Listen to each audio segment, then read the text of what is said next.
Assalamualaikum warahmatullahi wabarakatuh. Alhamdulillah, thumma alhamdulillah, wa ma taufiqi wa a'tusami illa billah. Alaika tawakkaltu wa ilaika unib.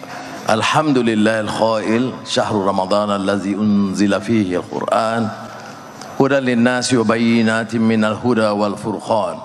Wa sallallahu ala sayyidina Muhammad wa ala alihi washabihi ajma'in.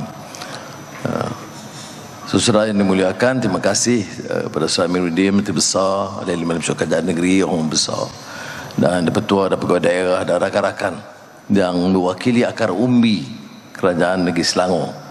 Saya ucap terima kasih kepada Menteri Besar Sri Amiruddin kerana sentiasa ingat prihatin tentang khidmat yang sudah lakukan, dan kita gunakan majlis iftar Ramadan ini untuk memperingatkan diri kita supaya penghayatan Ramadan itu ada beberapa kaedah yang seperti yang disebut oleh Ustaz yang patut kita laksanakan.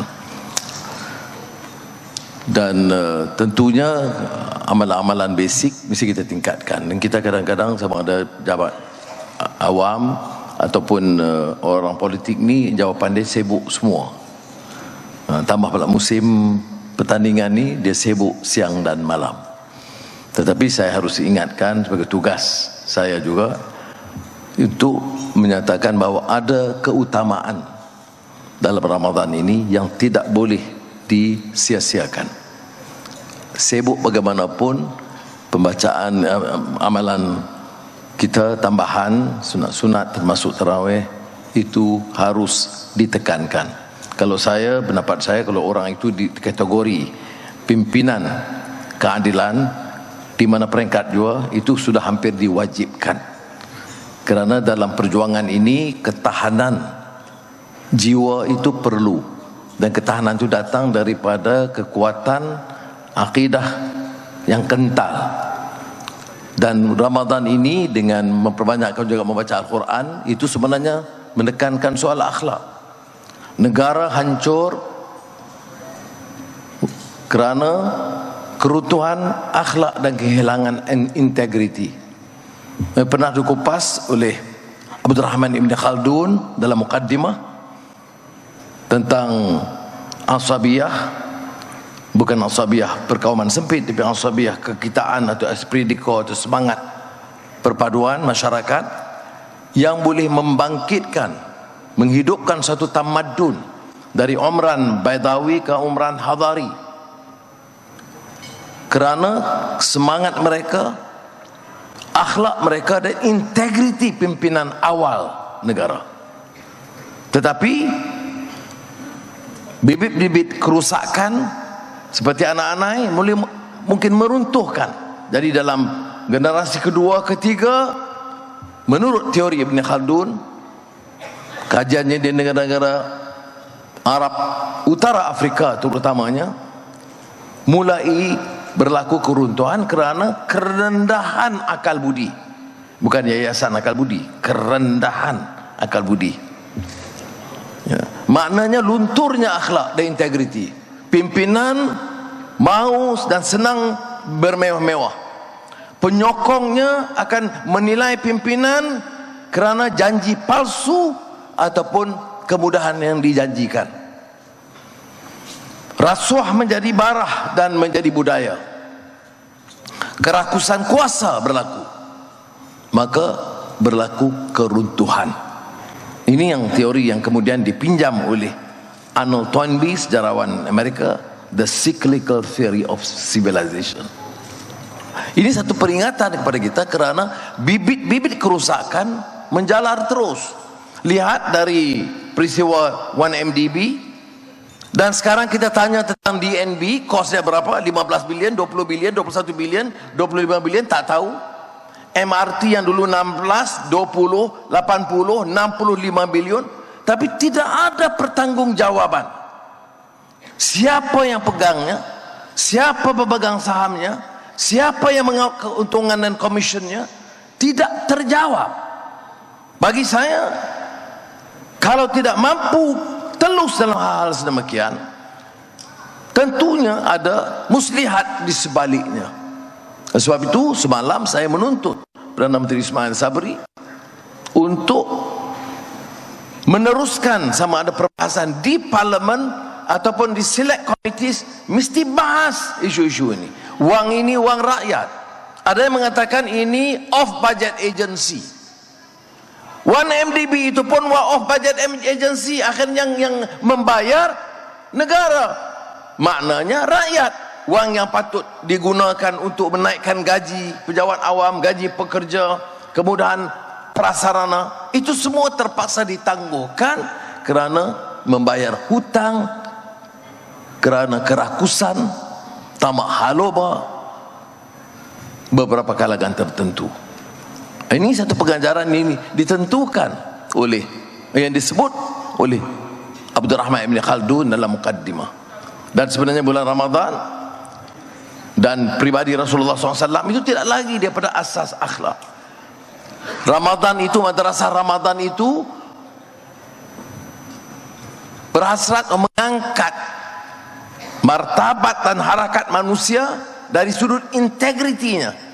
Dan kekuatan Ramadan seperti mana pernah dikupas oleh para ulama, anjuran kepada umat Islam seperti mana yang diamalkan oleh umat terdahulu. Ya ayyuhallazina amanu kutiba alaikumusiyam kama kutiba alal ladzina min qablikum la'allakum tattaqun. Ini istimewa kadang-kadang rakan-rakan kita yang bukan Islam yang hadir tak tahu bahawa apabila Allah memerintahkan puasa bulan Ramadan ke atas umat Islam, disebut dalam Al-Quran seperti mana yang dilakukan oleh umat terdahulu. Ada a tacit recognition kepada orang terdahulu yang bukan Islam yang mengamalkan puasa, walaupun cara dan kaedah mereka yang ditekankan la'allakum tattaqun. Jadi amalan itu diiktiraf, ini dianggap a universal message on fasting mengikut Profesor Muhammad Hamidullah dulu, ya. Apa dia? A tacit recognition tentang kemanusiaan dan message universal ini.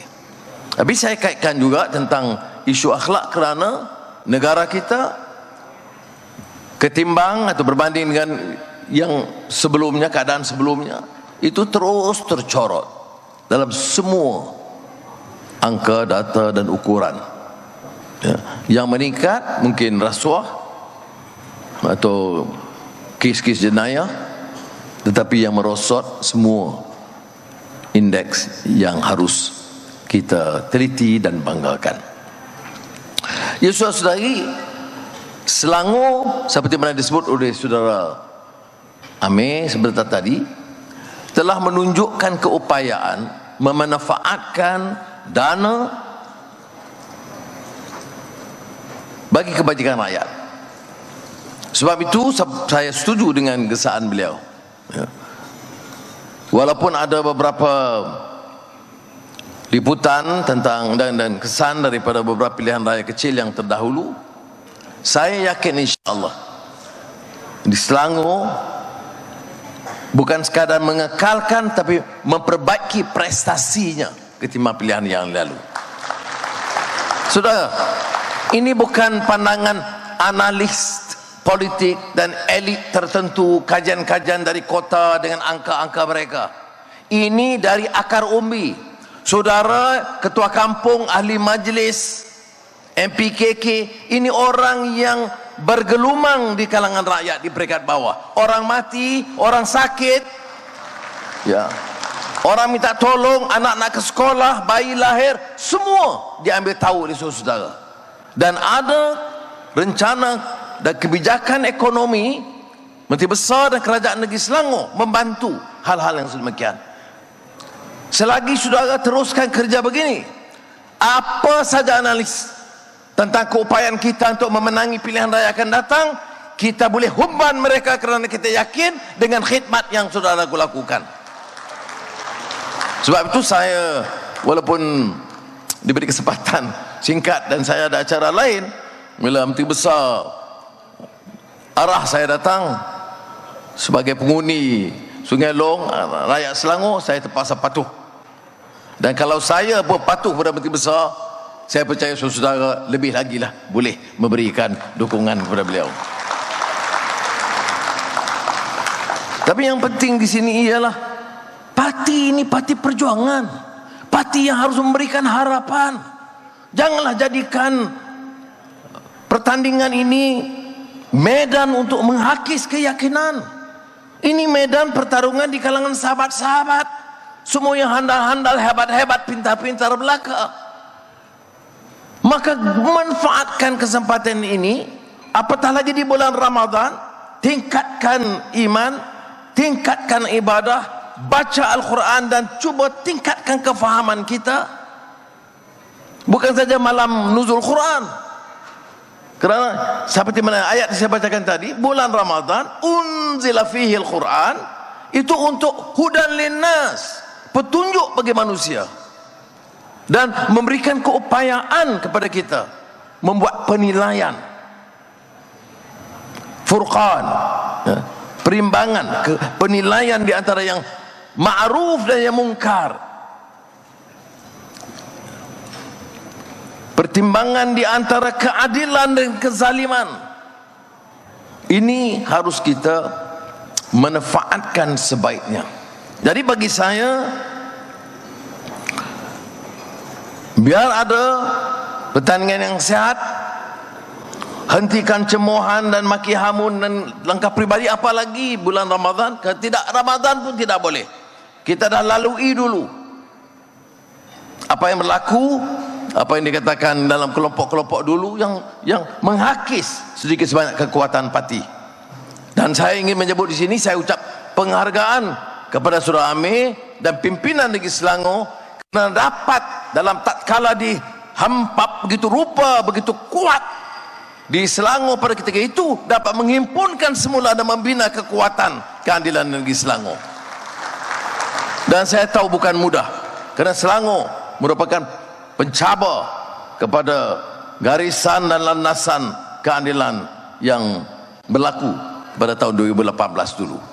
Dan ini kita harus jadikan pengalaman. Dan saya minta rakan-rakan, ya, ini saya bukan nak tambah atau nak exaggerate berlebihan, tidak. Saya 2 hari yang lalu di Port Dickson dan bersama dengan ketua kampung, MPKK, imam masjid, ya, menjelajah 2 hari 2 malam. Dan saya tahu sebenarnya nak nilai kekuatan kita itu nilai bukan sahaja dari Menteri Besar dan Exco saja, bukan daripada elit-elit cerdik pandai yang pintar-pintar di atas, bukan daripada analis-analis politik yang bercambah sekarang, bukan dari elit bandar yang sinis terhadap semua. Dari akar umbi ketua kampung yang di bawah itu akan menentukan sama ada kita berhasil atau tidak. Ya. Selagi saudara dapat jalankan kerja dengan baik dan pastikan parti itu di landasan yang betul, menolak bagi pemecah ataupun rasuah atau penyelewengan, saya yakin dan insya-Allah selesai musim pertandingan, saya akan bincang dengan Menteri Besar supaya jentera di Selangor ini dengan pengalaman saudara turun ke bawah. Maka arahan akan diberikan selesai, mudah-mudahan selesai dengan bergaya dan gemilang. Maka Menteri Besar akan mengetuai pasukan Selangor untuk menjelajah ke semua negeri, memberikan lonjakan baru, mengangkat semula kekuatan parti kita. Terima kasih. Wassalamualaikum warahmatullahi wabarakatuh.